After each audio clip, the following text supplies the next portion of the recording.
Hello बच्चों, मैं स्मिता बिजलवान स्वागत करती हूँ आपका आईसीटी वर्चुअल क्लासरूम में। आशा करती हूँ आप सभी स्वस्थ होंगे और अच्छे से अपनी पढ़ाई कर रहे होंगे। बच्चों, आज हम पढ़ने जा रहे हैं क्लास 9th की साइंस।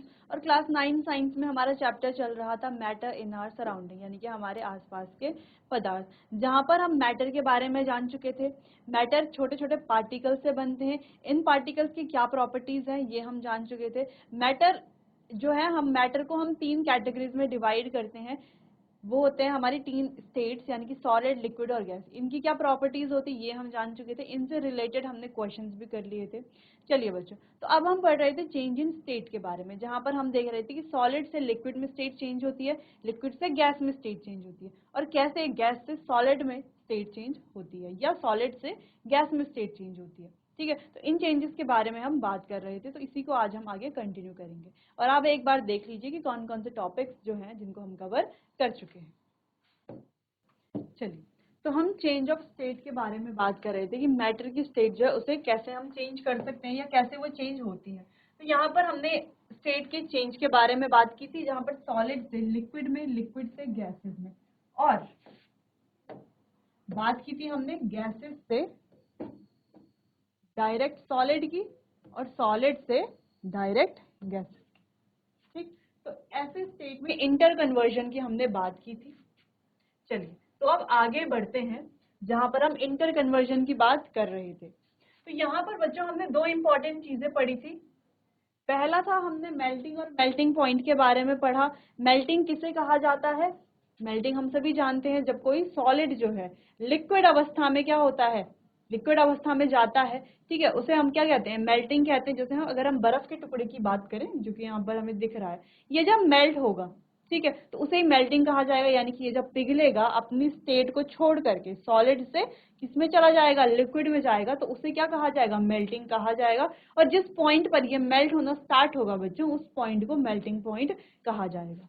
ठीक, बात की थी हमने बॉइलिंग और बॉइलिंग पॉइंट की, जहां पर हमने इवेपोरेशन से इसको थोड़ा डिफरेंट समझा, और इवेपोरेशन से ये डिफरेंट होता है, ये हमने बात वहां पर की थी।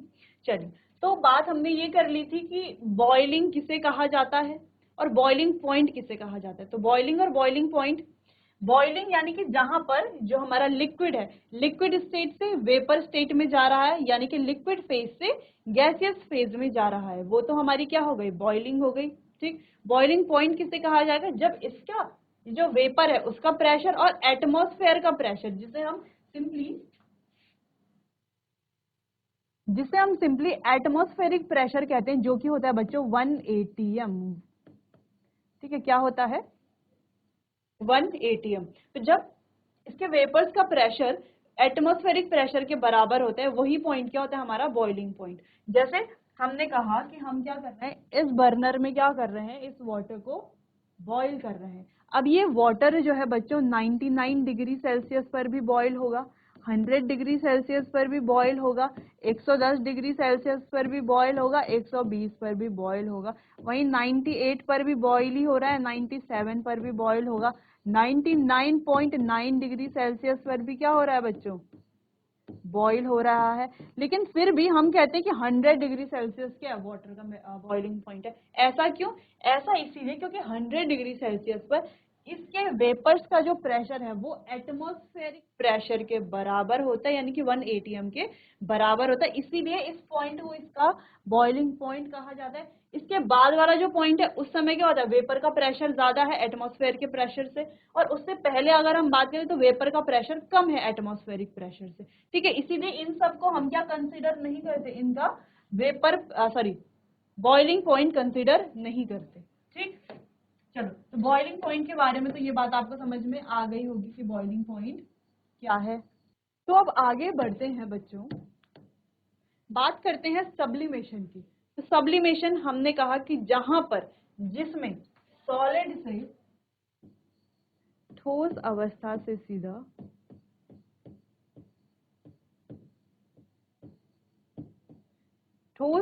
गैस में चेंज हो रहा है। ठीक है, ठोस से सीधा गैस में चेंज हो रहा है। चलिए, तो रीड करते हैं इसको। The process of change of a solid state, जहां पर solid state directly gaseous state में चेंज हो रहा है। अभी तक क्या होता था, हमने देखा जो सॉलिड है एक क्राइटेरिया होता था अभी तक, है ना, कैसे कि सॉलिड पहले किस में चेंज होगा, लिक्विड में, फिर ये चेंज होगा गैस में, है ना। अब सीधा क्या हो रहा है कि सॉलिड सीधा चेंज हो रहा है गैसियस फेज में, तो इस प्रोसेस को कहा जाता है बच्चों सब्लिमेशन। क्या कहा जाता है, सब्लिमेशन कहा जाता है। विदाउट पासिंग थ्रू लिक्विड, यानी कि बिना लिक्विड अवस्था में गए हुए, ठीक है। Upon heating and vice versa on cooling is known as sublimation. और इसी प्रोसेस को क्या कहा जाता है, सब्लिमेशन कहा जाता है। जैसे कि आप देख पा रहे हो यहाँ पे क्या हो रहा है, ये सॉलिड है और ये कौन सी स्टेट है इसके आसपास, ये क्या है, ये है बच्चों सॉलिड। किसमें चेंज हो रहा है, सीधा गैसियस में, सीधा किसमें चेंज हो रहा है, गैसियस में। तो इस प्रोसेस को कहा जाता है सब्लिमेशन। जैसे आपने कपूर देखा होगा, है ना, हमने बात की थी अपने प्रीवियस लेक्चर में कपूर के बारे में।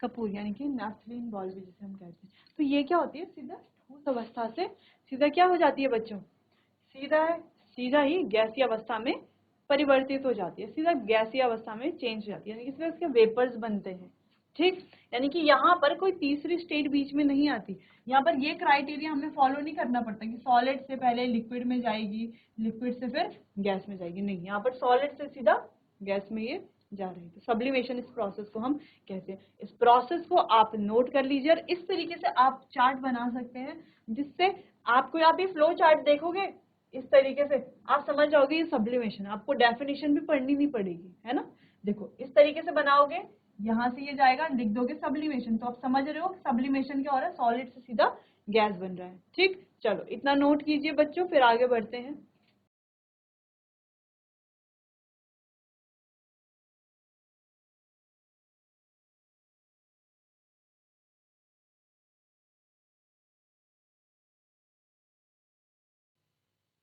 चलिए तो अब आगे बढ़ते हैं। नेक्स्ट है हमारे पास वेपराइजेशन। अब वेपराइजेशन क्या है, वेपराइजेशन में क्या हो रहा है कि लिक्विड से गैसियस में चेंज हो रहा है। क्या हो रहा है, सिंपल, लिक्विड से लिक्विड किस में चेंज हो रहा है, सीधा गैसियस में, ठीक है। जो कि होता ही है, लिक्विड गैस में चेंज होता है ना, टेम्परेचर को जब हम क्या करते हैं, बढ़ा देते हैं। तो यहाँ पर क्या होता है, स्पेसिफिक टेम्परेचर प्रेशर कंडीशंस होती है, ठीक। चलिए तो डेफिनेशन हम देख लेते हैं। The process of conversion of, क्या कन्वर्जन हो रहा है, matter from a liquid state. कौन सी स्टेट बच्चों, लिक्विड स्टेट की बात हो रही है यहाँ पर, liquid state to gaseous state. तो लिक्विड स्टेट से, जैसे कि हम देख पा रहे हैं, ये क्या है, लिक्विड स्टेट क्या बन रही है यहाँ पर, गैसियस स्टेट। लिक्विड स्टेट से गैस स्टेट पर जा रही है, कब, किसी स्पेसिफिक कंडीशन ऑफ टेम्परेचर और प्रेशर पर, टेम्परेचर और प्रेशर की स्पेसिफिक कंडीशन पर, ठीक। तो इसे ही क्या कहा जाता है, वेपराइजेशन कहा जाता है। तो अभी तक हमने क्या क्या पढ़ा, देखो सबसे पहले हमने बात की सब्लिमेशन की, ठीक है। सब्लिमेशन में हमने क्या पढ़ा, अच्छा सब्लिमेशन से पहले हमने पढ़ा कि इंटर कन्वर्जन होता है या नहीं, ठीक है। होता है तो किस किस में होता है इंटर कन्वर्जन, उसका हमने एक पूरा फ्लो चार्ट बना करके देख लिया था, ठीक। फिर हमने बात की बच्चों कि सब्लिमेशन क्या है, कि जहां पर सॉलिड से सीधा गैस बन रही है, यहाँ पर तो लिक्विड से गैस की बात हो रही है, लेकिन सॉलिड से सीधा गैस बन रही है, तो वो होती है सब्लिमेशन। अब हम बात करें वेपराइजेशन, यानी कि लिक्विड से गैसियस स्टेट में जाना, इसे क्या कहा जाता है, वेपराइजेशन। तो ये हमारी दूसरी स्टेट है, जिसको हमने कुछ इस तरीके से बच्चों सॉलिड,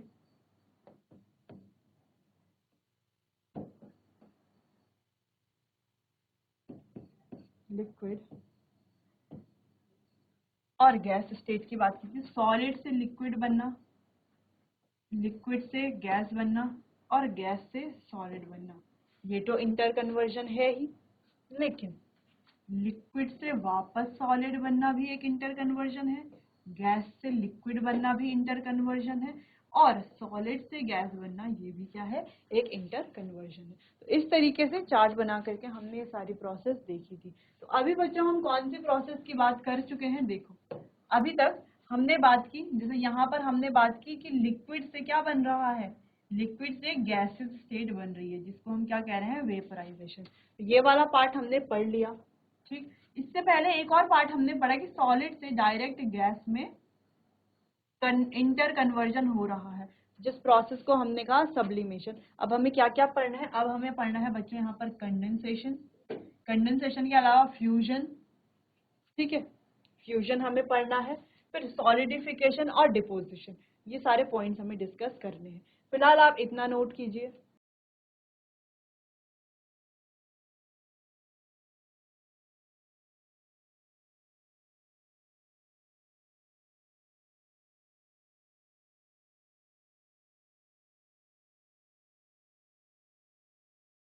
चलिए, तो सब्लिमेशन वेपराइजेशन हमने पढ़ लिया है, आगे बढ़ते हैं। नेक्स्ट फ्रीजिंग और फ्रीजिंग पॉइंट की बात करें कि फ्रीजिंग क्या है। अच्छा, फ्रीजिंग तो हम समझते हैं ना कि जिसमें कोई लिक्विड जो है वो क्या होता है, सॉलिडिफाई होता है, यानी कि क्या बनता है, सॉलिड बन जाता है कोई लिक्विड। जैसे अगर हम बात करें पानी की, तो पानी जो है वो क्या बन जाता है, बर्फ बन जाता है, उसको क्या कहेंगे, फ्रीजिंग। और जिस पॉइंट पर वो फ्रीज होगा उसे फ्रीजिंग पॉइंट कहा जाएगा, सिंपल। चलिए तो डेफिनेशन देख लेते हैं। द प्रोसेस ऑफ कन्वर्जन, किसकी प्रोसेस है ये, कन्वर्जन की प्रोसेस है। क्या कन्वर्जन हो रहा है, मैटर का कन्वर्जन, किसमें, लिक्विड स्टेट से सॉलिड स्टेट में, यानी कि जो हमारी क्या है, लिक्विड स्टेट है, यानी कि द्रव अवस्था है, द्रव अवस्था से ठोस अवस्था में, कब, एक स्पेसिफिक टेम्परेचर प्रेशर की कंडीशन पर, उसे ही फ्रीजिंग कहा जाता है। It is a reverse process of melting. और बच्चों ये मेल्टिंग की क्या है, रिवर्स प्रोसेस। अच्छा, ये आपको ध्यान में रखना है कि ये मेल्टिंग की रिवर्स प्रोसेस वो है, मेल्टिंग की रिवर्स प्रोसेस है। अच्छा, यहाँ पर हो क्या रहा है कि द्रव अवस्था से क्या बन रहा है, ठोस बन रहा है, और ये कैसी है, रिवर्सिबल है, यानी कि ठोस से वापस द्रव भी बन सकता है। ठीक है, तो ये मेल्टिंग की क्या है, रिवर्सिबल प्रोसेस है। नेक्स्ट बात करते हैं फ्रीजिंग पॉइंट की। द डेफिनेट टेम्परेचर, वो definite temperature at which a liquid changes into solid state, जिस पर, वो टेम्परेचर, वो तापमान जिस पर जो लिक्विड स्टेट है वो क्या हो रही है, सॉलिडिफाई हो रही है, यानी कि सॉलिड स्टेट में जा रही है, to giving out heat energy at 1 atmosphere. तो अपनी हीट एनर्जी को क्या करके, दे करके, ठीक है, इसी को पॉइंट को क्या कहा जाता है, इसे ही क्या कह रहे हैं हम, फ्रीजिंग पॉइंट, हम इसे ही कह रहे हैं। तो यही क्या होता है बच्चों, फ्रीजिंग पॉइंट। तो अभी तक बच्चों हमने क्या क्या पढ़ लिया, देखो फ्रीजिंग पॉइंट, फ्रीजिंग बहुत इजी था। अभी तक हमने पढ़ा बॉइलिंग पॉइंट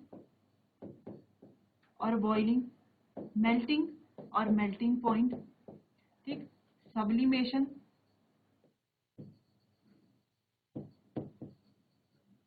वेपोराइजेशन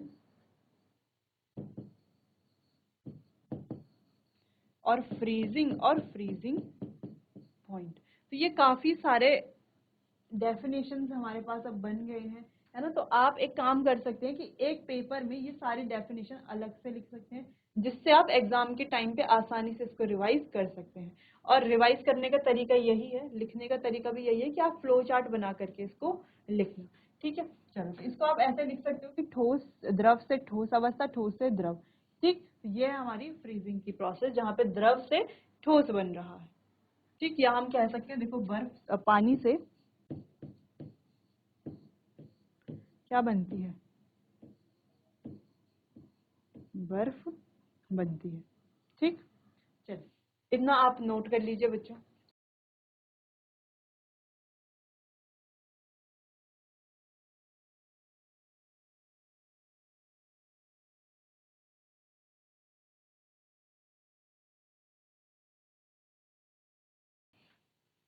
चलिए बच्चों, तो अब आगे बढ़ते हैं अब बात करते हैं कंडेंसेशन की, ठीक है। अब कंडेंसेशन क्या है, चलिए अब कंडेंसेशन देखो, अभी तक हमने क्या पढ़ा, अभी हमने वेपराइजेशन पढ़ा था। तो वेपराइजेशन में क्या हो रहा था कि जो सॉलिड से नहीं, वेपराइजेशन में क्या हो रहा था कि जो लिक्विड है, लिक्विड से क्या बन रही थी, गैस बन रही थी। तो उससे हम क्या कह रहे थे,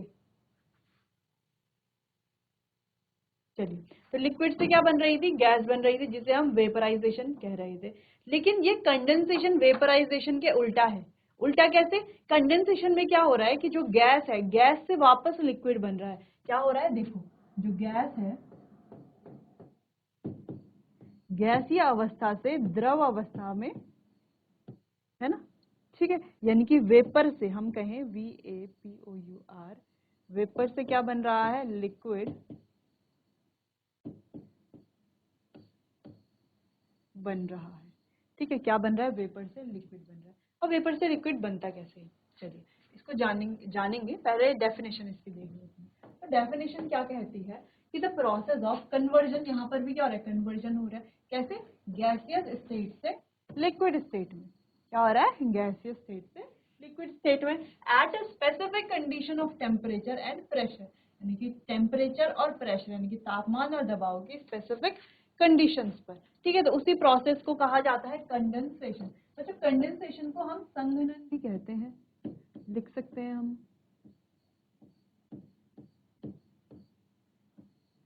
संघनन। अब ये प्रोसेस होती कैसे है, देखो अब आप क्या करना है, आपको कंडेंसेशन की प्रोसेस अगर आपको देखनी है तो आप क्या कर लेंगे, सिंपली एक ग्लास ले लेंगे, ठीक है, और एक बॉटल में ले लेंगे ठंडा पानी। क्या लेना है आपको, ठंडा पानी। कौन सा ठंडा पानी, जिसको आपने अभी अभी फ्रीजर से निकाला है, वो ठंडा पानी आपको इसमें बॉटल से ले लेना है। और इस ठंडे पानी को आपको पोर कर लेना है इस गिलास में, ठीक है। देखो चलो बात करते हैं। अभी तक तो ग्लास क्या था, रूम टेम्परेचर पर था, तो ग्लास पर कोई इफेक्ट नहीं पड़ेगा। अब जैसे ही हम इस गिलास में क्या डाल देंगे, ठंडा पानी डाल देंगे। ठंडा पानी डालते हैं बिल्कुल डालते हैं, तो हमें इसके किनारे से क्या दिखाई देगी, पानी की बूंदें दिखाई देंगी।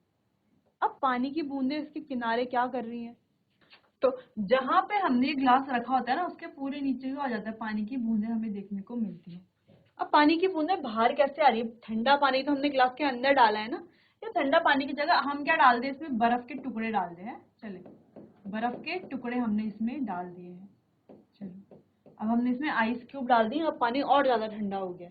अब पानी और ठंडा हो गया, और ज्यादा हमें इसके बाहर से क्या देखने को मिलेंगे, पानी की बूंदे निरंतर हमें देखने को मिलेंगी, कुछ इस प्रकार से। देखते हो आप, तो आप कभी भी फ्रिज से कोई भी सामान निकालते हो, अगर आपने फ्रूट्स रखे हो या कोई भी आपने वाटर बॉटल रखी है, आपने कुछ भी रखा है फ्रिज में, तो फ्रिज से जब भी आप कुछ निकालते हो बच्चों, तो इस तरीके से दिखता है उसके बाहर से पानी, पानी की लेयर। तो इस बाहर से कैसे आ गई, पानी तो हमने अंदर भरा था ना, पानी तो हमने इसके अंदर भरा है, बर्फ भी हमने इसके अंदर डाली है, तो बाहर से पानी कैसे आ रहा है, बाहर से कैसे पानी आ रहा है। अब इसका आंसर मिलेगा हमें एयर से। अब एयर हम जानते हैं, एयर क्या है बच्चों, एयर यानी कि वायु, जिसे हम कहते हैं वायु क्या है, मिक्सचर ऑफ गैसेस है, यानी कि अलग अलग गैसों का मिश्रण है। तो इस वायु के जो मिक्सचर है, इस वायु में बच्चों ऑक्सीजन भी है, नाइट्रोजन भी है, ठीक है, इसके अलावा कार्बन डाइऑक्साइड भी है, इसके अलावा जलवाष्प भी यहाँ पर है। जलवाष्प जिसको हम क्या कहते हैं, जलवाष्प को हम क्या कहते हैं, वाटर वेपर, वाटर वेपर। और यहाँ पर स्मोक भी है, यानी कि धुआं भी है, डस्ट भी है, और भी अदर गैसेस हैं, ठीक है। लेकिन हमें काम है किससे, ये जो जलवाष्प है इससे। तो पानी में हम जानते हैं, हम जानते हैं कि वायु में क्या होती है, जलवाष्प होती है, यानी कि वाटर वेपर होती है। अब ये वाटर वेपर असल में है क्या, ये वाटर वेपर है क्या, ये वाटर वेपर वही तो है कि जो पानी का क्या है, गैसियस फॉर्म है, पानी की जो गैसीय अवस्था है। देखो सबसे पहले पानी है, पानी को अगर हम ज्यादा उबालते हैं तो वो क्या बन जाता है, वेपर, यानी कि वाष्प बन जाता है। तो ये वही जल वाष्प है जो एयर में है। अब एयर क्या है, ओमनी प्रेजेंट है। ओमनी प्रेजेंट यानी कि हर जगह प्रेजेंट है, हर जगह मौजूद है। अभी हमारे आसपास भी एयर है, उसी एयर में ऑक्सीजन भी है, नाइट्रोजन भी है, जल वाष्प भी है। तो अभी जो हमारे आसपास जो एयर है ना बच्चों, उसमें भी क्या है, जल वाष्प है। ठीक, तो जैसे ही हमने इस नॉर्मल ग्लास में ठंडा पानी भरा, चिल्ड वाटर भरा भरा और कुछ बर्फ के टुकड़े भी डाल दिए, तो ये जो ग्लास है, इसका जो सरफेस है ना, ये ग्लास है, जो इसका किनारा है, ये पूरा ग्लास बाहर से कैसा हो गया बच्चों, बाहर से भी ये ग्लास कैसा हो गया, ठंडा हो गया। बाहर से ये ग्लास कैसा हो गया, ठंडा हो गया। ठीक, अब जब ये ठंडा हो गया बाहर से, तो इस पर क्या होगा, जो इसके आसपास क्या होंगी, जो वाटर वेपर्स होंगी, इसके आसपास होंगी, इसके आसपास वाटर वेपर्स बिल्कुल होंगी। तो इसके आसपास की जो वाटर वेपर होंगी, वो इस पर क्या करती हैं बच्चों, टकराती हैं। अब वो वाटर वेपर तो गैसीय अवस्था में है, वो गैसीय अवस्था की जो वाटर वेपर्स हैं वो इस पर क्या करती हैं, टकराती हैं। और टकरा करके क्या होता है, इस पर टकराने से बच्चों वो क्या हो जाती हैं, वो बन जाती हैं लिक्विड। क्या बन जाती है, लिक्विड बन जाती है। तो यही प्रोसेस हमारी कंडेंसेशन की प्रोसेस होती है। चलिए, अच्छा इससे तो आप समझ गए हो। अब आपने फ्रिज से आप पानी की बोतल निकालते हो, है ना, जैसे ये पानी की बोतल आपने निकाली फ्रिज से, ठीक है। अब इसके आसपास भी आप देखोगे ऐसे ही कुछ होगा। तो ऐसा क्यों है, क्योंकि देखो इसके आसपास भी क्या है, एयर है, और एयर में क्या है, जल वाष्प यानी कि वाटर वेपर है। तो वो वाटर वेपर इसके सरफेस पर जाकर के टकराती है। ठीक, अब जब वो वाटर वेपर इसके सरफेस पर जाकर के टकराती है बच्चों, तो क्या हो जाती है, संघनित हो जाती हैं और ठंडी हो जाती हैं, कंडेंस होकर के लिक्विड अवस्था में आ जाती हैं वापस। ठीक, चलिए, तो इसको हम एक एग्जाम्पल से देख सकते हैं। आपने अपने घरों में देखा होगा, घरों में देखा होगा, हम क्या ले लेते हैं, एक केटल ले लेते हैं।